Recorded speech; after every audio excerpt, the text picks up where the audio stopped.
Mavi Home Studios.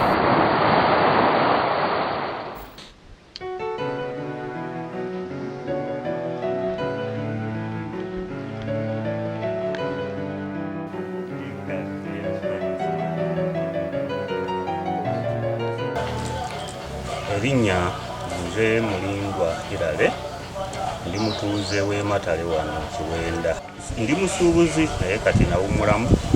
Mavini mutabani wange ye first born. Era mwenyumirizaamu kuba musajja akuze nga muwulize ate nga mukozi nnyo. Musuubiramu okuba omusajja oba amaanyi. Emisomo yagimala musajja musuubuzi.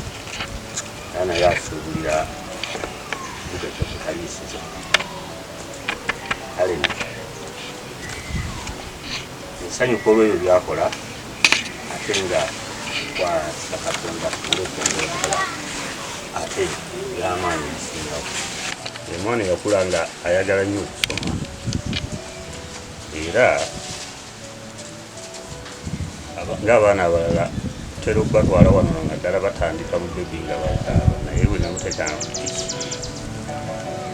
yabeeranga musanyufu era namutuusanga kusomera yankubiranga bukubi kikajjangu bayidadi naye nga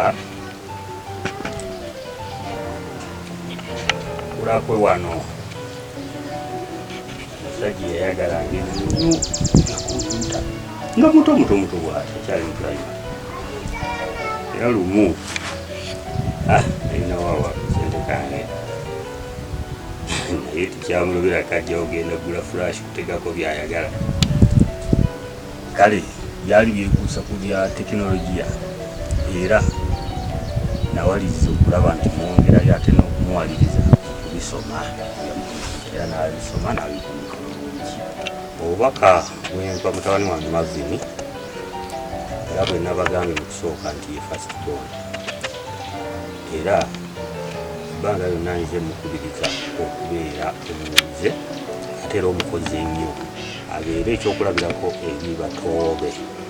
Kale mukubiriza okutya Katonda ate n'omukulembeza mu bizinesi ne mu maka n'abaana abakulize mu ddiini nga batya Katonda.